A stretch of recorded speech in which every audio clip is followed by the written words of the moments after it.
After all the said and done, you're gonna be the lonely one. Oh, do you believe in love after love after love? We really need an auto-tune for this part. I believe something inside me say I really don't think it's strong enough. No. The kids are missing out these days, aren't they? Like, I love music and, there's some good stuff coming out still, but the kids are really missing out. Like, if you're not in the know yet, go play Share on Spotify. But, classics. But it's so weird. TikTok brings back so many things. Like, I grew up when I was coming, like, the Yeah, Yeah, Yeahs were big. And there's a song now that's just, like, all over TikTok. TikTok has this power to just, like, bring things back. What's the Yeah Yeah Yeah song? Now I'm just blanking on it. Well, Liam, producer Liam, on the pod, look it up, and we can start the chat. Gosh, demanding much. All right, we've just had Jack Simpson, 2-time Australian Barista champion.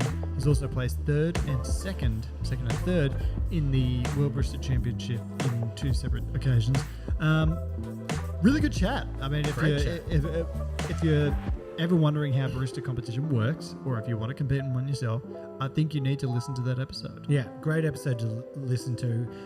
And I think we want to get him back. He was keen to get back. And I want to just we've done the deep dive on his competing and that. Now it's like, just get him in and just talk coffee. Just talk like the transformation of it, what's happening, where it's going. I think he'd have a lot to say and a lot of really great opinions. Someone came into the cafe the other day and they were talking about podcasting, and they said they did a podcast about something to do with real estate. And I was like, oh, cool. And I said, oh, yeah, I do a podcast as well about coffee. They just kind of looked at me and they go, coffee? What's there to talk about coffee? Oh, yeah, real estate. How good's real estate? I was about to say How good's real estate? And wearing was he like 5'4", She. wearing a She. Well, I was gonna just male shame someone for being like, how real estate people are always like slimy. Yeah, slimy little small men. Yeah, they've got those. They wear the boat shoes without the socks and pants. Yucky, stinky feet. Did we get a song call? Do we know what we're talking about? Yeah, Maps. Yeah, Maps. How's that go? Is it there? Yeah. Maps, here you go. And you're going to have to sing it for us because we don't want to get, Oh, no, wait. They don't love you like I love you. Wait. Yeah. They don't There's a love dance you with like that. I love you. Anyway, but as we were saying before, sponsored now. Yeah. Eco Barista. Hashtag sponsored. Woo-hoo! Yeah, we love Eco Yeah, Barista. boy. We love Eco Barista. Yeah. Well, we do. Love. How good that we both use them before we got them as a sponsor, because you don't feel like an absolute scumbag just selling stuff on here. You're like, great product, eco-friendly, recyclable, compostable. If you got a coffee business, just jump on ecobarista.com.au, sign up to the email, get 50% off, or you can just go on Automentum, connect with them, and 15% off. That's what I'm doing right now. Yep. The average, what were you saying? The inflation, what is it? The average? Oh, well, the government's goal of inflation is 2 to 3% each year. Well, it's 15%, saving a lot there. And speaking of sponsors, we want to do an event that we've done since we chatted last. We've done absolutely nothing to help organise. I was wondering, I was like, we haven't heard from anyone. And I realised the podcast where we announced it probably hasn't gone out yet. Not yet. So, yes, we want to do this event, end of the year. We want to meet everyone. We want to get it going. It'll happen in December, guys. It'll happen in December. We want to get people on board. I guess we're pushing for Eco Barista to help us sponsor this one and bring it to life. Get a little cash. Give it back to you. What prizes can we give away to the listeners, Let's see if we can get some machines. Oh, yeah. Well, remember when you did that thing with Sunbeam where you gave away, how many coffee machines did you give away? 12. I did the 12 days of Christmas with 12 coffee machines. Hit them all around Melbourne. And that was pretty creative as well. I was like, damn, I hope I get one. That was why. I tell you what happened as well. So first day, I was worried. I'm like, what if...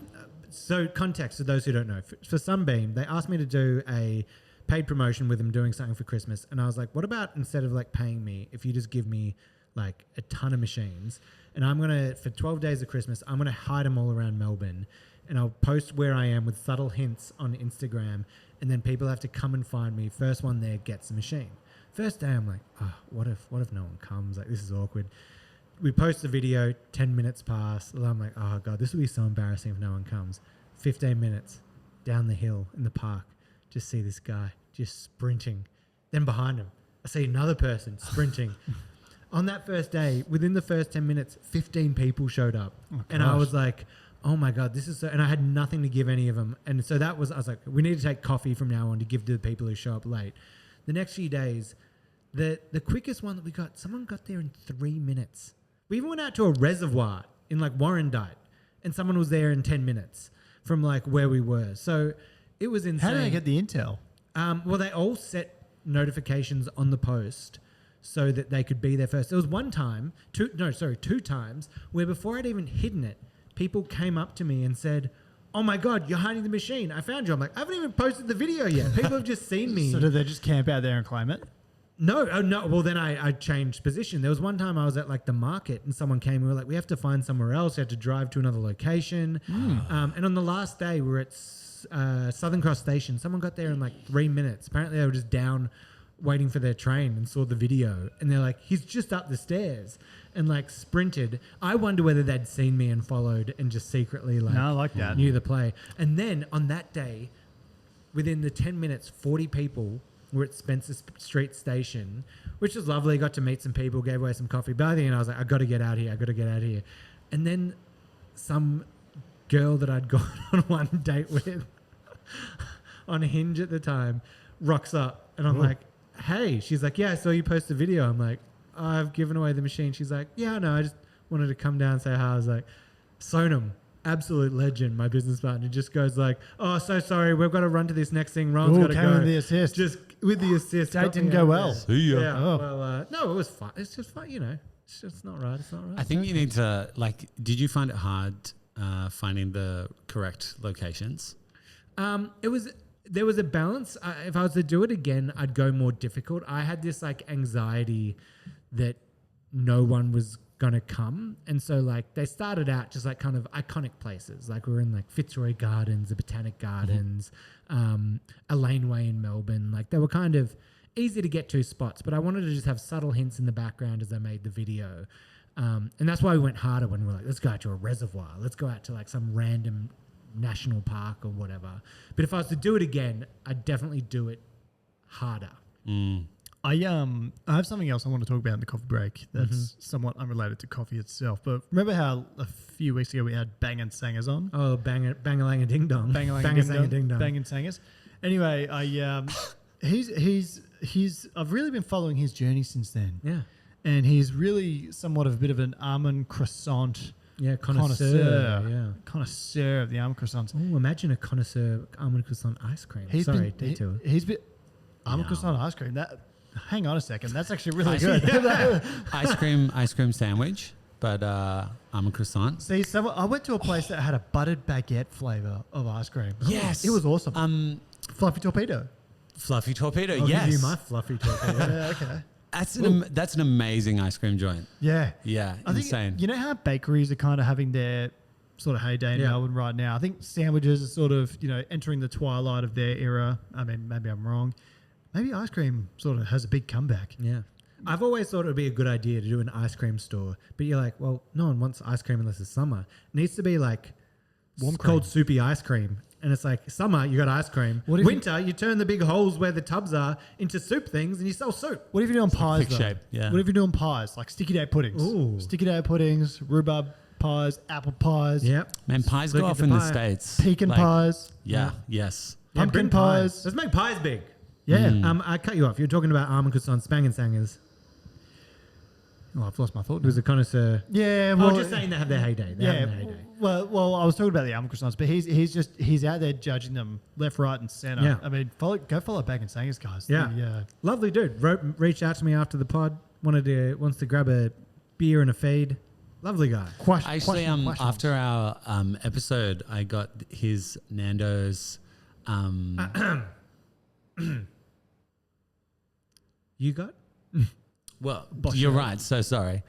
I was going to say, Rohan beautifully on a silver platter ordered me a, bang-a-lang sang-a-ding-dong from Nando's. The Perry Pineapple Sanger. The Perry Pineapple, Sanger. As he left to go home while I edited and stayed late. Yeah. You want to play this game? It's fine. Don't worry about it. Don't worry about it. Want to play this game? And it was delicious. And I sent Bangers a little review as I ate it, and it was wicked. And he was like, "Hell yeah, man!" delicious.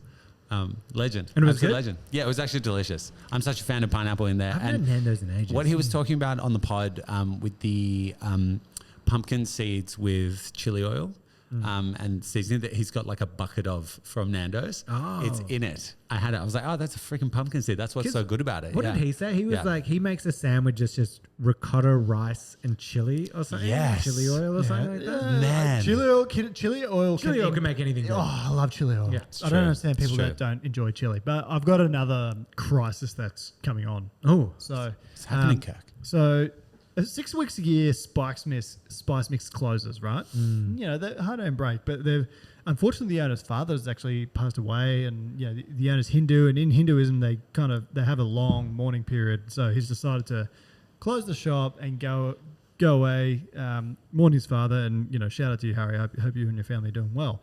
But it's kind of creating a crisis for me because they're taking a 6 week break and then they're taking an extra 6 weeks on top of that. You know, I can deal with that. 3 months without Spice Mix, you know, bigger things going on in the world. The owner's got his things, got family time, got to take time off. But my girlfriend's also going away for 2 months. And so the Sara Lee freezer cakes are going to be going off the roof. This is like, this is a long time without, you know, my usual access to curry. And quite frankly, I don't know what I'm going to do. I mean, hold on, but you're both on the shred, right? This will either help or hinder. Well, curry is, you know, complementary to shredding. If I'm especially on the veggie side if you're not going into the, you know, the fuller, richer ones. But I'm just hoping this sends you into a spiral of like freezer dinners and. No, I won't be broken. I won't be defeated. Look, I've got a few backup places, but like they're not as. It's kind of like my A tier that they kind of rely on. You know, it's like going to see the chiropractor for me. Like you know, you got to go get things put back into place. You've got to go get your back sorted. I don't know what I'm going to do. How often do you go? Like weekly? To Spice Mix? I don't go weekly. Like I go pretty frequently, but you know, I have my girlfriend's curry every second night. You know, I live off curry. Yeah. So, you know, what am I going to do here? I don't know. We'll check in with your curry crisis. Yes. No, and it is indeed a crisis. But you mentioned something there, Liam, that I want to bring up, the shred. You know, we, as listeners to this pod would know, that you and I have a battle incoming for the shred.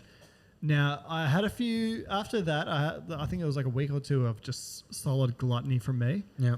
But I'm back on track. Oh, good. And I'm coming for you. Yeah, boy. So I'll probably put on a few kegs just to sort of even the field. Even it out. But now you and me, we're back. And I had the I'm reverse. racing. I had a great 2 weeks where I dropped like 2 kegs, feeling good. And I haven't had a bad few weeks, but it's just been, you know, I find if it's just like, if it's that 1 or 2 things a week that throw it out of whack, it's just like the whole week's gone. Sorry, the dog's under the camera. Woody, get on the couch. Come on, mate. But you know what? Up you go. What brought this on for me was this is something that might reflect, sort of resemble someone listening's life. I went away to Sydney to see my family not long ago, and like I've been just really, really smashing it at the cafe and doing this and working really hard. And we've had a few things, like the cafe is growing, so it's just getting busier and busier, which means my work, which is great position to be in, but my work's, you know, getting more intense, sort of thing. I think I slept for like almost 4 days straight. Not really, but like during the day, I'm taking naps, you know, I'm sleeping solid at night, sort of thing. You don't really know you're burnt out until you take a holiday. Like, you don't really know you need a holiday until you take one. So if you're working really flat out, I want to say to the listener, and you can probably add into this as well, take the adequate time. You know, really need to, you come back feeling so much better. Yeah, absolutely. I think that, I mean, with eating and with that kind of weight loss journey, it's like those are the times where it becomes bad. And I've had those weeks where it's like working, you know, I think last week I was doing like 2 to 3 like 16, 18-hour days where it's just like from the moment you wake up to the moment you go to bed. And that's the moments where you're like, oh, I'm just going to get such and such or this or that, or I'm going to just order or whatever it is. That's where it's like, you know, it really shows that when you take care of yourself mentally everything else is a lot easier. Yeah, and we some of the guests like Jack, who we've just had on, he's a rigorous. He works out a lot. He looks good. He's in good shape. Yeah. Lachlan Ward, who we've had on the podcast before, he's like a really competitive runner. And I was asking him recently, like, what do you? Why do you run so much? And he's like, well, I mean, it's like, I don't know what I'd do without it. Like, I wouldn't be anywhere near as successful with my job or anything like that because that physical activity just, it kind of recharges his batteries in other ways. And like, I've been back on the exercise train for like 2 weeks now. So yeah, I'm basically on steroids and I'm like jacked and I'm a professional athlete. But I just don't have that thing that people talk about where it's this like fantasy where they're talking about like what it is. Like I can get into a rhythm, and when I'm in a rhythm with running or doing something, yes, it's easier and you force yourself to do it. And the days that you don't want to do it are the days where you have to make yourself do it so you get past that barrier. But I've done it, I've been in periods where I've like run consistently 4 times, 5 times a week for, 6 months to a year kind of thing. And it never recharges my batteries. I'm never just like, I'm revitalized for this. I'm like, it's always a push for me. I'm not feeling this thing that people talk about. So you don't sleep better. You don't like. No. See, I do. But I had a bit of an injury last year. So I had supraspinatus, bursitis, and tendonitis in my left shoulder. Bursitis. Like I'm beside myself. Just all these inflamed tendons in my left shoulder. Yeah. And like I was boxing at the time. I wanted to be an amateur boxer, and do a fight. But like it just got to a point where like I could barely use my shoulder anymore. And I had to actually get a cortisone injection and all that sort of stuff to reduce the swelling. And it still like gives me trouble now. But I've spoken to some like physios and stuff like that I'm friends with, and they're just like saying, you got to build up some muscles in your back, which will relieve tension on your shoulder, yada, yada, yada. So hence why I'm doing that. Yeah. Now, just jumping back to jumping Jack. Jumping back to the old Jack. Do you have to do like media training when you are competing? No, not Do you at reckon all. that? I felt like it felt like he was like this media trained guy, like so articulate and spoken, but then whenever anything would come up about like, now I want to clarify that with the other competitors and this and that, this is the respect that I have, and I'm not putting this forward. I thought he was very like well spoken and it kind of covered his tracks on all sides to make sure that there was no extra hot takes coming out of this. But he's a genuine guy. And Yeah. I think he's kind of in the position now that Mikhail, who finished ahead of him, was in before. Yeah. So, having to, and we even, if I can recall the quotes, like, I've been through the fire, And, Mikhail, can you imagine, like, doing that, putting He felt everything broken when he went up there. Like, Mikhail gave his, like, speech at the start of his World Barista Comp, and he was just like, I didn't know if I wanted to do it again. But- I've been through the thing. I took years off.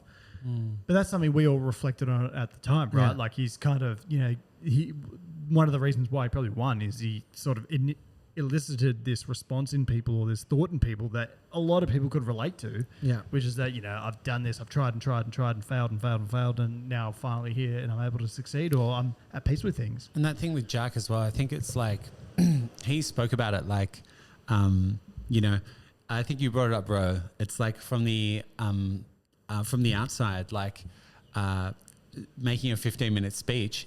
He goes, "Yeah, easy," and we're like, "Wait a second, no." That is actually really difficult to be that succinct, that clear, and to fill that amount of time. That's actually a pretty intense amount of time. Well, memorizing a 15-minute speech off by heart is one thing, but then do it while you're trying to accurately make the best espresso of your life.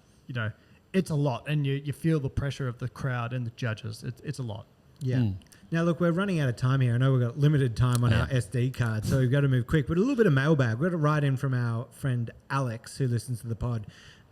He was kind of pitching the idea after listening to one of our latest eps, where what about the idea of like a Netflix coffee show? We're talking about comps. We're talking about that. What about some kind of show that dives into it for Netflix? And the question is, I'm like, to be honest, comps are a bit boring. Or maybe that's just me. I'm like, I like watching the winners or like the high end, but like in general, I find them pretty boring. How do you spice it up? Like, how do you? I actually pitched this to Sonam a few months ago. Yeah. Like, it'd be cool if we collectively made our own. Yeah. Yeah, we called it Barista. Yeah. And kind of like, went and documented some shops in Melbourne, then traveled to another country like, I don't know, Seoul or... Each ep could maybe cover a competitor that it all culminates at the end. Have you seen Chef's Table? Yeah. Yeah, Yes. kind of like Chef's Table, but the Barista edition. Yeah. I also wanted a little shout out. This is a little topical. I've been playing the Rogue Invitational. This is a CrossFit kind of competition, and the way that they televise it. But there's this account called the Buttery Bros.